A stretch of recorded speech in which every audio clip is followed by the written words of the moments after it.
الفل عليكم من خامس مدينة في أوزبكستان، مدينة نقوس. مش كتير يعرفوا عن المدينة دي لأنها مش مدينة سياحية، بس النهاردة هاخدكم في جولة قد تكون غريبة شوية من نوعها، وأول مرة يوتيوبر مصري يعمل الجولة دي. هي مدينة أرالسي. بحر أرال هو بحر كان من أكبر البحار اللي موجودة على مستوى العالم، ولكن النهارده هو بحر جاف تماما، مفيهوش ميه بسبب الكوارث اللي بيعملها البني ادم. تعالى ان شاء الله هوديكم هناك واقول لكم حكايه البحر ده ايه. استنوني. اخيرا ركبنا الباص من نقوس ووصلنا هنا منطقه بحر أرال. المكان اللي ورايا ده، الصحراء دي كلها كانت في يوم من الايام هي بحر أرال. مساحته كانت 68,000 كيلو متر مربع لحد الستينات، ولكن بسبب ان كانت اوزبكستان كانت تحت حكم الاتحاد السوفيتي، الاتحاد السوفيتي استغلها هي ودولة كازاخستان، واستخدم البحر هنا، واستخدم الانهار اللي كانت بتصب في البحر. لما كانت بتصب في البحر استخدموها في ان هم يعملوا بيها مزارع القطن اللي كان بيحتاج كميات كبيره جدا من الميه، وادى ده ل 2004 ان البحر يوصل نسبه الميه فيه بعد ما كان 68,000 كيلو متر مربع يوصل الميه فيه ل 10% من ميته بس. وللاسف لسه كمان بيجف، وللاسف زي ما انتم شايفين هنا المراكب، وهوريها لكم برضه من قريب منظرها عامل ازاي. بقالها عشرات السنين لحد ما المعدن بتاعها صدى. للاسف البحر هنا كان بيعمل شكل كبير جدا من رزق الصيادين اللي كانوا بيشتغلوا فيه، وكان مليان خيرات ربنا من كل انواع السمك، ولكن بسبب التدخل السياسة وبسبب الاتحاد السوفيتي البحر نشف للأسف، بقى كأنه صحراء، بقى فعلا صحراء. يلا بينا ننظر المنطقة دي عاملة ازاي. يا جماعة شكل النصب التذكاري اللي معمول هنا في منطقة بحر أرال، ده منظر البحر. شوفوا يا جماعة كان شكله عامل ازاي ومساحته كبيرة ازاي. ده شكل البحر سنة 1960. لو اتحركنا شوية هنا هنلاقي ان في تاريخ تاني شكل البحر اتغير.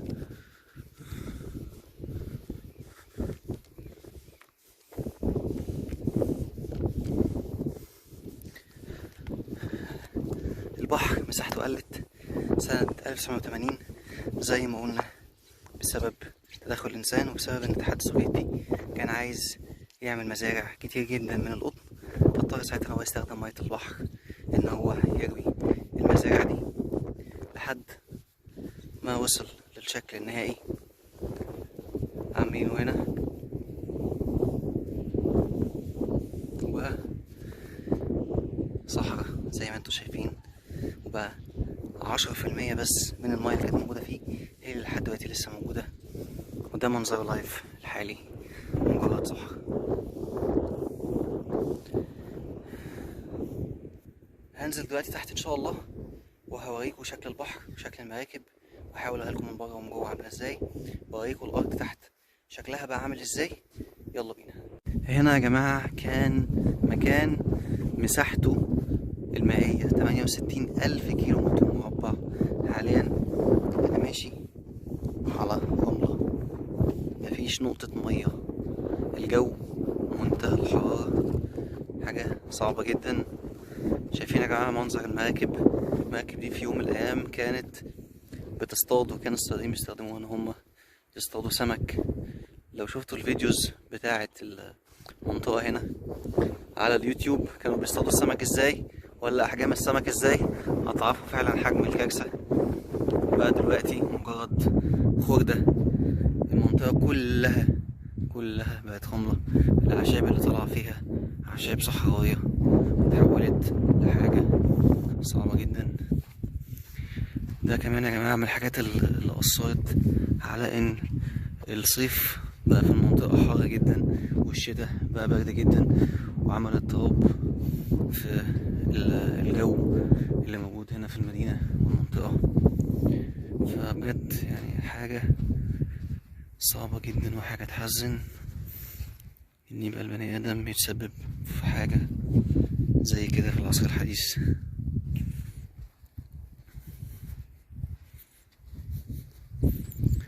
هحاول افرجكم بقى على المكان، شكل المراكب عامل ازاي.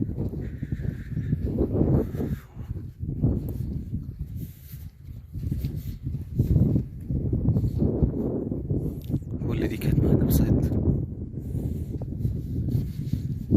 احجام الاسماك هنا يعني كانت حاجة رهيبة، يعني كان سمك احجام غريبة. ده بسبب ان البحر نفسه كان بحر كبير، وعمقه كمان كان حاجة و40 متر عمق. بصوا الشكل دلوقتي عامل ازاي.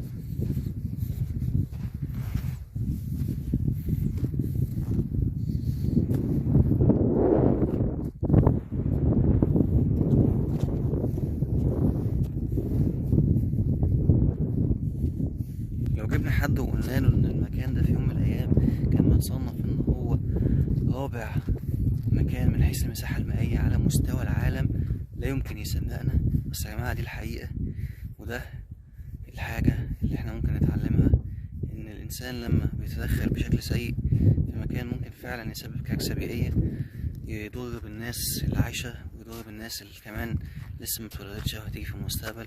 المنطقة هنا بدل ما كانت منطقة صيد وبحر واستجمام، بقت منطقة جبلية، بقى فيها كم من الأوبئة والأمراض انتشرت ما كانتش موجودة قبل كده. التغير المناخي فيها بقى حاجة صعبة جدا. الصبح أو الصيف بقى حر جدا، والشتاء بقى برد جدا بعد ما كان الأجواء كويسة للناس اللي عايشة هنا.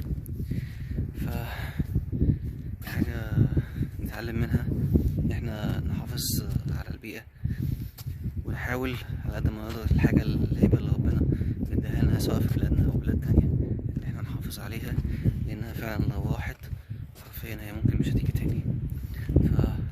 فحاول برضه اوريكم لسه شوية اماكن هنا موجودة، واحاول اخش جوه المراكب كده اوريكم شكلها، وان شاء الله نختم مع بعض.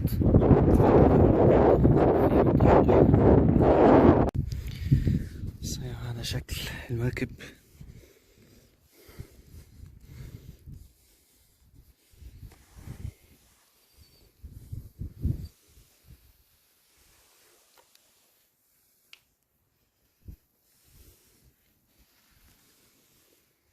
فيها خيوط عنكبوت ومهجورة بقالها سنين،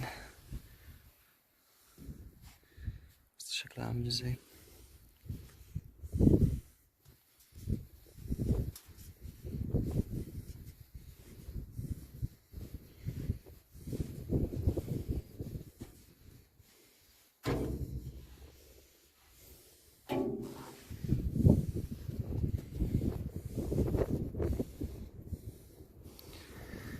حاليا دلوقتي مكان الناس بتيجي تكتب فيه حاجات للذكرى بعد ما كانت مركب صيد.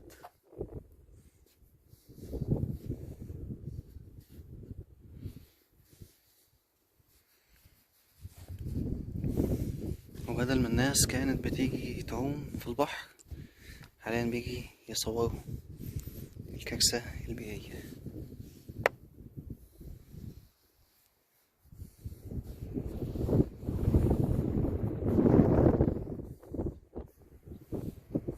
يا جماعة نكون خلصنا جولتنا في منطقة بحر رال. حاولت على قد ما اقدر اوريكم المنطقة شكلها عامل ازاي، وزمان احكي لكم قصتها كانت عاملة ازاي، وايه اللي تسبب في انها تتحول لصحراء. لو اول مرة تتفرج عليا ما تنساش تعمل اشتراك للقناة وتدعمني، عشان خاطر دعمك ده هو اللي بيخليني احس ان انا محتاج ان انا لسه اوريكم اماكن جديدة وبلاد جديدة ان شاء الله. اشوفكم على خير في فيديو جديد ومكان جديد. مع السلامة.